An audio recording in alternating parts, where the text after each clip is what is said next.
Vinyl community, Ed here back with a collection update video. Um, Started the channel here about 6 weeks ago, and then I kind of got sidelined a little bit here with a major ice storm that's still got some cleanup to do in this area. So, but yeah, I was off the grid for a week, and well, we're back now. And I actually had a chance today I had an appointment that I had to go to, and as a result, decided to hit the record store over there. And I came away with a few things, of course, and also I'll show a couple things that I picked up here in the last month or so. So, starting off right away, I finally got a nice copy of this one here. So, I've been looking for a really nice copy of this live album, Light, for a very long time. And this one here is a mint nice copy. Paid $15 for it. Nice labels, a nice shine to the vinyl and everything. So, yep, this one is a Pittman pressing. So, glad to finally have that. That had been eluding me for a while.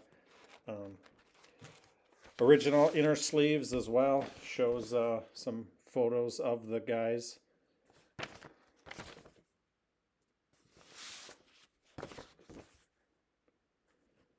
And then collage of black and whites here. So yeah, these are in immaculate shape. This one's like twice the thickness of this one. So okay, and then kind of another odd one. I know we had talked on Patrick's stream there, Vinyl Archivist, and we had been talking about and had played a few things from Ron Wood, and I found this guy here for $4. It's his third record from 1979. This is all artwork that he did himself, including the self-portrait right here in the center. So, U.S. pressing, Santa Maria.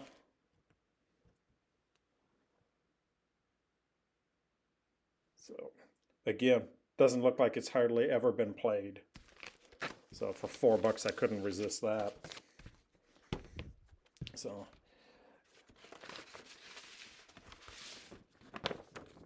inner sleeve. Always nice to get them with that in it too. So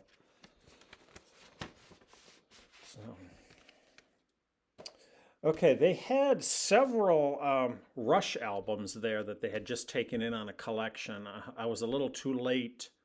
Actually, I don't even know how much it was for the debut album, but they had a lot of original of the first of the 70s records.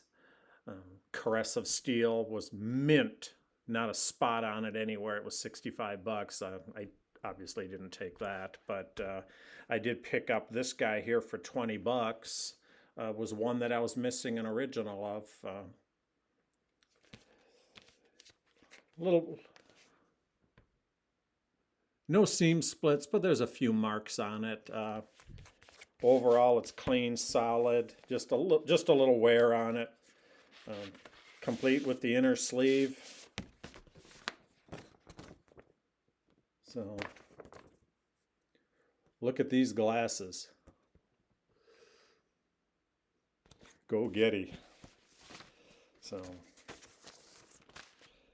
couple spots, but nothing too major on it. Looks like a really clean copy. Has a few spindle marks on it, but it's one of the few originals that I was missing in the collection. So glad to have that one too. So speaking of adding things to the collection, missing now only the, all right, put that in later. Missing now only the first two. Picked this guy up today. Paid a little more for this one than I did. They had an original London pressing. This is a Warner Brothers, but the London one had a lot of wear on the cover. This one has the barcode, so it's probably an 80s pressing. Probably one of the last pressings they ever did of it, but there's not a spot on it, nothing anywhere. Like I said, it was more money than the original, but the other one it was faded. This thing was like almost white, the spine was, but this thing is in immaculate shape. The record, there's one spindle mark on each side. So, beautiful copy. So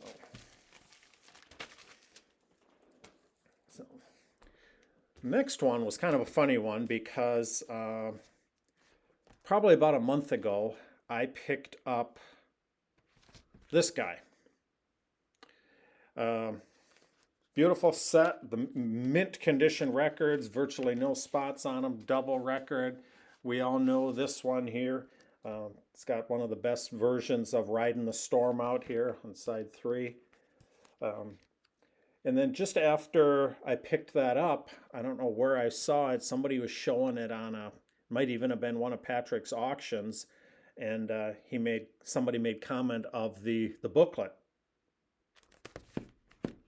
Didn't have a booklet at all in mine, so bummer. So I was out looking, obviously, for it, and then today, the shop had, after I'd picked up these, I picked up 5 records, and he had a crate of stuff he was going through, and that was $1 bin, $2 bin stuff, and he leafed through a few of them.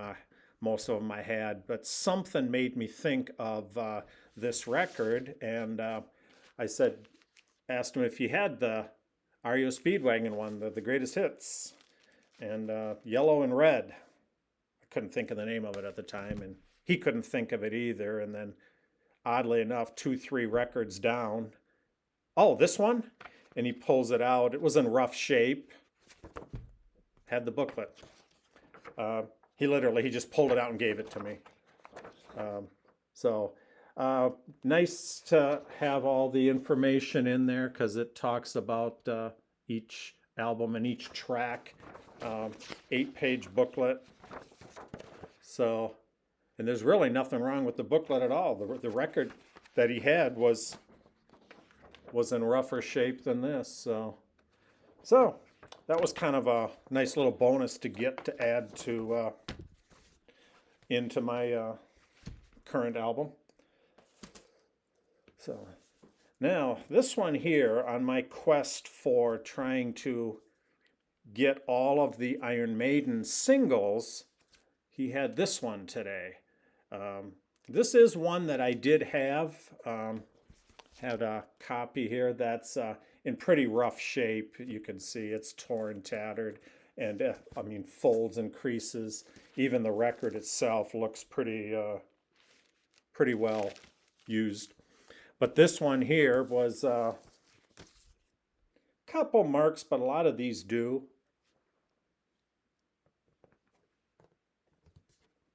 Let's get that straight. There we go. So didn't realize how many of those I was missing, but I'm actually missing, I don't know, a few. So it was always nice to find them when I can.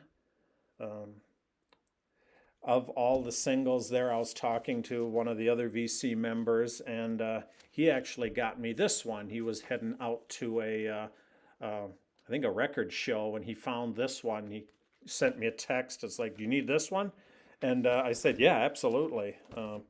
British press, original, paper sleeve, inner sleeve, nothing, no lyrics or anything on that, but beautiful shape.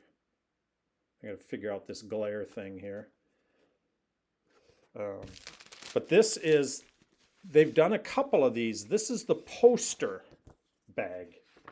So, not the standard, but yeah, as you open this up, try to carefully do this and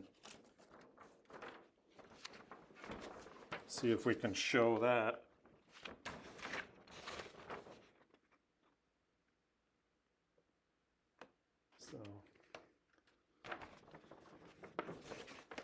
Backside has photos on it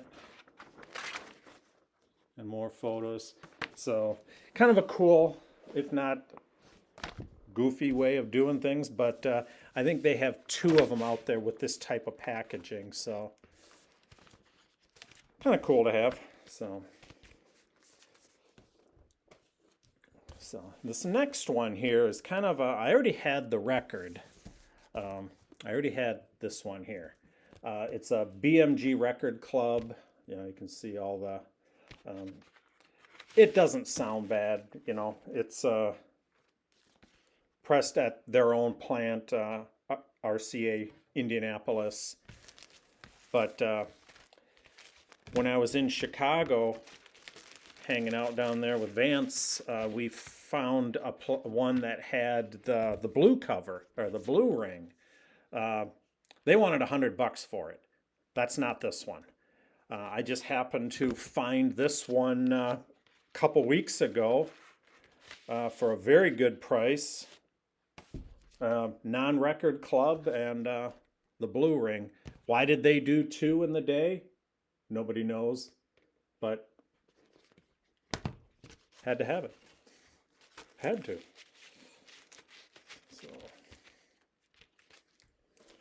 So now here's an interesting one here too. 1991 Ministry. I remember when this song came out in the day. I loved this song. I still do. Never realized it was on. I had it up and have it on CD to this day. But yeah, it's just a 12-inch single, 33 RPM. It's got the 8-minute red line, white line version on the one side, and then on the back side, it's got the shortened version, so they can fit more commercials. Radio edit. That's what it says. Jesus built my hot rod. Short.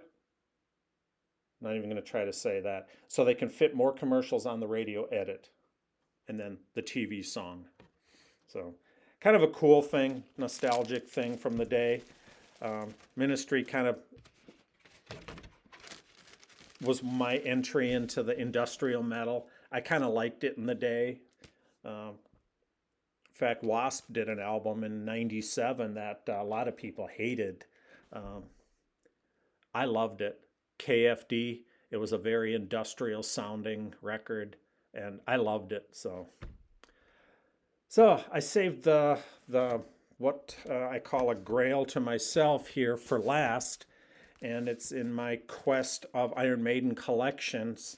This one came to me via help of a friend of mine in Germany that sent me a message saying, "Ed, do you need this one?" And I'm like, that's the last one I need to complete all the British first pressings up through this guy here. So this is the actual British first press.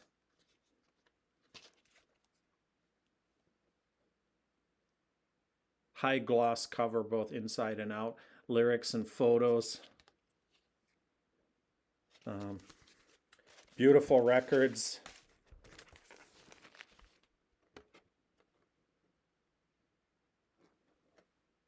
So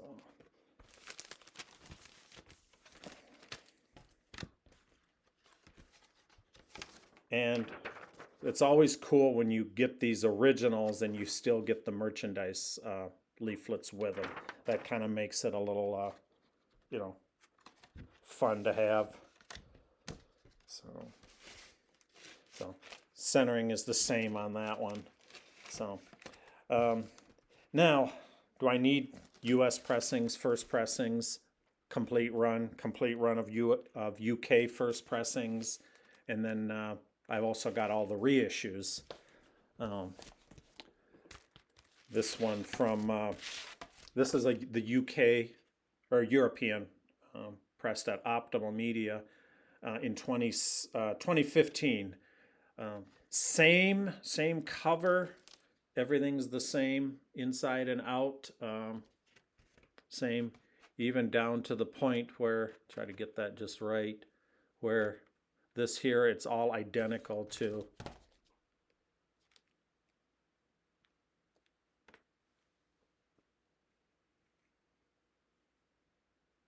So other than being 180 gram vinyl, Chris Bellman cut, the centerings are the same. Parlophone out of Europe, they a little heavier. Actually have not played the new one or the original one yet. Have not had a chance to, but it's one of the things that I find very interesting is a lot of the reissues took a lot of, especially Seventh Son, took a lot of flack for being horrible reproduction of the cover. I believe it was even No Prayer for the Dying on the stone down here. It was where they pieced two pieces together. Might show that in another video because I actually have a corrected copy of that reissue as well as originals. So I think I have 4 copies of that one on vinyl. So, but this is the reissue and this is the original. And looking at the two, they are very, very, very good. I think they had the original artwork for this one here, the original. The yellow is a little better on this one here, but the detail is 100% the same. I went over it, fine-tooth comb, could not find much of a difference. Even looking at the back sides here too, their faces are all really, the shadows and the stubble of their beard is virtually identical between them. So they did a good job with that one. So funny story on this one here. I have another copy of this European Parlophone reissue. Was one that I bought actually back in the day. Not much I can do with it anymore, but the funny thing is, side A and B, side A and B. There was no side C and D in this one. I got two disc ones. So kind of funny. Just, you know, obviously I can't sell it or do anything with it, but it's sits on a shelf outside of the collection because it's one of those flukes. Never had that happen. That's actually probably the first time I've ever got a new record sealed, and I didn't even realize it for a while. And at the time, I ordered these from Europe because the European pressings were glossy, and the ones that were done here in the States were matted and not quite as nice. So I ended up pursuing how to get all those that way and have a complete run of those too. So something for a future Iron Maiden run. So anyway, that should sum up this video for today. I have had the opportunity to dig through some records from a guy's collection. It's through a shop, but he has some pretty nice gems, and I've been pulling slowly a few things from it as money allows. And I'm going to do it's probably going to be 3 or 4 videos, 4 or 5 videos, because there's a lot of records.